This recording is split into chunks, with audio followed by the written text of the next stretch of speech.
நம் தேவனாகிய இயேசு கிறிஸ்துவினால் உங்களுக்கு கிருபையும் சமாதானமும் சந்தோஷமும் உண்டாவதாக. இன்றைக்கு ஒரு வசனத்தின் ஒரு பகுதியை மாத்திரம் எடுத்து தேவனை அறிகிற அறிவை குறித்த காரியங்களை பார்க்க போறோம். அந்த பகுதியானது, நான் விசுவாசித்திருக்கிறவர் இன்னார் என்று அறிவேன். இந்த வார்த்தைகளை பவுலடியார் 2 தீமோத்தேயு 1:12 வசனத்துல சொல்லியிருக்கிறாரு. இது அவர் தேவன் பேர்ல வச்சிருக்கிற கான்பிடன்ஸை காண்பிக்குது. இப்படிப்பட்ட வார்த்தைகளை சொல்லணும்னா அது தேவனை அறிகிற அறிவுல விருத்தி அடைந்த ஒருத்தராலேயே சொல்ல முடியும். அந்தபடியா தேவனை அறிகிற அறிவுல நல்லா வளர்ந்திருக்கும் போது விசுவாசத்துல உறுதியாக இருக்க முடியும். அதற்கு நல்ல உதாரணமாகவே பவுலடியார் இருந்திருக்கிறாரு.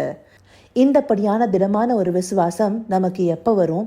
நாம நல்லபடியா எந்த ஒரு பிரச்சனையும் இல்லாம இருக்கும்போது வரும். ஆனா பவுலடியார் இந்த வார்த்தைகளை சொல்வதற்கு முன்பாக என்ன சொல்லியிருக்கிறாங்கிறத இந்த வசனத்துல குறிப்பா பார்த்தோம்னா, அதன் நிமித்தம் நான் இந்த பாடுகளையும் அனுபவிக்கிறேன், ஆயினும் நான் வெட்கப்படுகிறதில்லை, ஏனென்றால் நான் விசுவாசித்திருக்கிறவர் இன்னார் என்று அறிவேன். இந்த வசனத்துடைய துவக்கத்தில் அவர் சொல்லியபடி அவர் சில பாடுகளுக்கு ஊடாக போகிறாரு. அப்படியான பாடுகளுக்கு மத்தியிலையும் தாம் விசுவாசிக்கிறவர் இன்னார் என்று அறிந்திருக்கிறதுனால அந்த பாடுகளை குறித்து அவர் வெட்கப்பட போகிறதில்லைன்னு சொல்றாரு. இந்தபடியான விசுவாசம் எவ்வளவு பெரியது இல்லையா? இப்படிப்பட்ட விசுவாசம் நமக்குள்ளார காணப்படணும்னா நாம தேவனை அறிகிற அறிவுல வளர்ந்தவர்களாக இருக்கணும். அந்தபடியான அறிவு அவரோடு நமக்கு இருக்கிற ஐக்கியத்தின் மூலமாகவே வருது.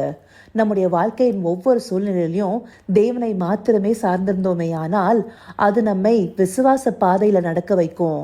அப்படியாக நடக்கும்போது நமக்கு வர பிரச்சனைகளும் பாடுகளும் பெருசா நமக்கு தெரியாது. அந்தபடியான ஒரு வாழ்க்கையே பவுலடியார் வாழ்ந்திருக்கிறாரு. அவர் அநேக இடத்துல கட்டுண்டவராகவும் குட்டுண்டவராகவும் அநேகரால அசட்டை பண்ணப்பட்டவராகவும் இருந்திருக்கிறாரு. அதற்கு மத்தியிலையும் ஒரு கூட்டத்தார் இடத்துலயாவது இந்த விசுவாசத்தை துவக்கி விட முடியாதான்னு சொல்லி தேவனுடைய சுவிசேஷத்தை அநேக இடத்துல போய் பிரசங்கிக்கிறாரு.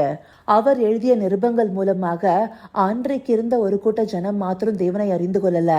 இன்றைக்கு இருக்கிற ஜனமாகிய நமக்கும் அது விசுவாசத்தின் ஆதாரமாக தேவனை பற்றி அறிகிற அறிவை வெளிப்படுத்துகிற முக்கியமான பகுதியாக இருக்கு. நாம பவுலடியாரை போல தேவனை அறிகிற அறிவை பெற்றிருந்தோமே ஆனால் நம்முடைய வாழ்க்கை நிறைவாக இருக்கும்போது மாத்திரம் இல்ல, நம்முடைய குறைவுகள்லையும் நம்முடைய பாடுகளுக்கு மத்தியிலையும் நம்முடைய தேவன் இன்னார் என்று அறிந்து கொண்டு நாம் அவரை மேன்மை பாராட்டுகிறவர்களாக இருப்போம். அவர் நமக்கு அனுமதிக்கிறது எல்லாமே நன்மைக்காகங்கிறத உணர்ந்திருப்போம். அது மாத்திரம் இல்ல, பாடுகளை குறித்த நம்முடைய பார்வையே வேறு மாதிரி மாறிடும்.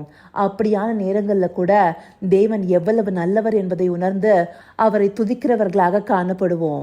நம்முடைய பார்வையெல்லாம் ஐஸ்வர்யத்தின் மீதும் இந்த உலகத்தின் காரியங்கள் மேலேயும் இருக்காது.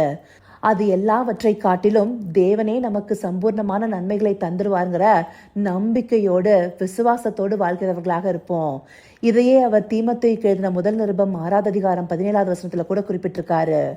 அந்தபடியான விசுவாசத்தோடே பழைய ஏற்பாட்டு பரிசுத்தவான்களும் காணப்பட்டிருக்காங்க.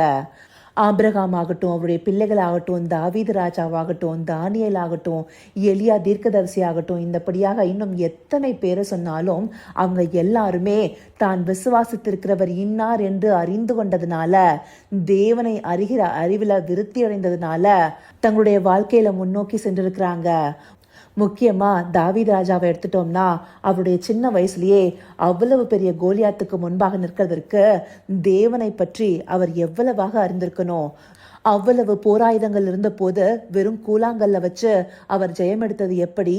1 சாமுவேல் 17:45 வசனத்துல அவர் சொல்லியபடி கோலியாத்தை போல பட்டயத்தோடும் ஈட்டியோடும் அவர் போகல, சேனைகளுடைய கர்த்தரின் நாமத்தினால போயிருக்கிறாரு. அப்படியாக தேவனுடைய மகத்துவத்தை அவர் அறிந்து கொண்டதுனால அவரால கோலியாத்துக்கு முன்பாக தைரியமாக நிற்க முடிஞ்சது. அந்தபடியாக நம்முடைய வாழ்க்கையில கோலியாத் போன்ற பெரிய பிரச்சனைகளை எதிர்கொள்ள நேர்ந்தாலும் இல்லை எந்த பாடுகளை கடந்து வந்தாலும் நாம விசுவாசித்திருக்கிறவர் இன்னார் என்று அறிகிற அறிவை பெற்றிருந்தோமே ஆனால் அதை நாம எளிதில கடக்க முடியும். அந்த விசுவாசமே நம்மை ஜெயமெடுக்க வைக்கும். அப்படிப்பட்ட விசுவாசத்தின் மூலமாக ஜெயமெடுத்தவராகவே அன்றைக்கு தாவீது ராஜா காணப்பட்டாரு. அதே போல எல்லா பாடுகளுக்கு மத்தியிலையும் மனரம்யமாக கிறிஸ்துவையே தன்னுடைய நம்பிக்கையாக பற்றி கொண்டிருந்த பவுலடியாரும் வாழ்ந்திருக்கிறாரு. இவங்க எல்லாருமே தேவனை அறிகிற அறிவை பெற்றுக்கொண்டு விசுவாசத்துல வளர்ந்தோங்கி நின்றது போல நாமும் நிற்கணுங்கிறதுக்காகவே இந்த பகுதிகள் நமக்கு காண்பிக்கப்பட்டிருக்கு. இதை உணர்வுள்ள இருதயத்தோடு பார்த்து தேவனை அறிகிற அறிவில் விருத்தியடைந்து விசுவாசத்துல நிலைத்தோங்க அவரை நோக்கி பார்ப்போமா. கர்த்தாவே, தேவாதி தேவனே, உமக்கே இந்த வேலையில நன்றி செலுத்துகிறோம் ராஜா. அப்பா, அன்றைக்கு எப்படி பவுலடியாரும் வேதாகம பரிசுத்தவான்களும் தாங்கள் விசுவாசத்திற்கிறவர் இன்னார் என்று அறிந்து கொண்டு தங்களுடைய வாழ்க்கையின் எல்லா சூழ்நிலைகளையும் எதிர்கொண்டாங்களோ, அதே போல இன்றைக்கு நாங்களும் உம்மை அறிகிற அறிவை பெற்றுக்கொண்டு எங்க விசுவாசத்துல பலப்படணுங்கிறத இந்த பகுதிகள் மூலமா எங்களுக்கு காண்பிச்சிருக்கீங்க தகப்பனே. அந்தபடியாக உம்மை அறிகிற அறிவில் நாளுக்கு நாள் விருத்தி அடைந்த எங்களுடைய விசுவாசத்தின் அளவை கூட்டிக் கொள்ள தேவரீர் எங்களுக்கு தயவு பாராட்டுங்கப்பா. ஆம் ராஜா, அந்தபடியாகவே நாங்க விசுவாசத்திற்கிறவர் இன்னார் என்று அநேகருக்கு பறைசாற்றி உம்மை அறிகிற அறிவை கொண்டு போய் சேர்க்க தேவரீர் எங்களை நடத்தி அருளுங்க. அப்படியே நீங்க நடத்த போகிற கிருபைக்காய் நன்றி. சகலவித துதி மகிமை கனம் யாவும் ஒருவருக்கே செலுத்துகிறோம். இயேசு கிறிஸ்துவின் மூலமாய் வேண்டிக் கொள்கிறேன் பிதாவே.